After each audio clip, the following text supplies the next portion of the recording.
एक बार की बात है। एक निषाद बालक गुरु द्रोणाचार्य के पास शिक्षा लेने के उद्देश्य से गया। उसने गुरु द्रोणाचार्य को प्रणाम किया। गुरु द्रोणाचार्य ने उसे आशीर्वाद देते हुए पूछा, बालक कौन हो तुम और मेरे पास किस अभिलाषा से आए हो? निषाद बालक ने उत्तर दिया, गुरुदेव मेरा नाम एकलव्य है और मैं आपसे धनुर्विद्या सीखने की अभिलाषा लेकर आया हूँ। एकलव्य की बात सुनकर आचार्य द्रोण ने कहा, पुत्र मैं तुम्हें धनुर्विद्या नहीं सिखा सकता, क्योंकि मैंने केवल क्षत्रियों को ही शस्त्र कला सिखाने का प्रण दिया है। एक निषाद पुत्र को शस्त्र कला सिखाना मेरे आदर्शों के प्रतिकूल है, अतः तुम अब घर को लौट जाओ। एकलव्य ने आचार्य को मनाने का बहुत प्रयास किया, परंतु आचार्य नहीं माने। अंत में वह निषाद पुत्र घर को लौट गया।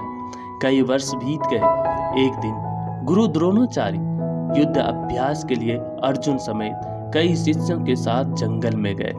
सभी शिष्यों ने युद्ध का अभ्यास शुरू किया, परंतु कुछ देर बाद वहां पर एक श्वान यानी कुत्ते की भौंकने की आवाज आने लगी, जिससे सभी शिष्यों का ध्यान भंग होने लगा। सभी ने सोचा कि इस घनघोर जंगल में कुत्ते की आवाज कहां से आ रही है। कुछ पलों के बाद कुत्ते के भौंकने की आवाज बंद हो गई।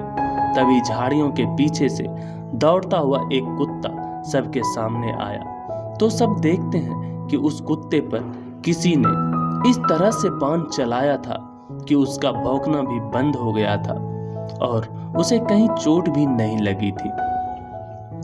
इस अद्भुत दृश्य को देखकर गुरु द्रोणाचार्य सोच में पड़ गए कि इस तरह की विद्या तो मैंने अभी अर्जुन को भी नहीं सिखाई।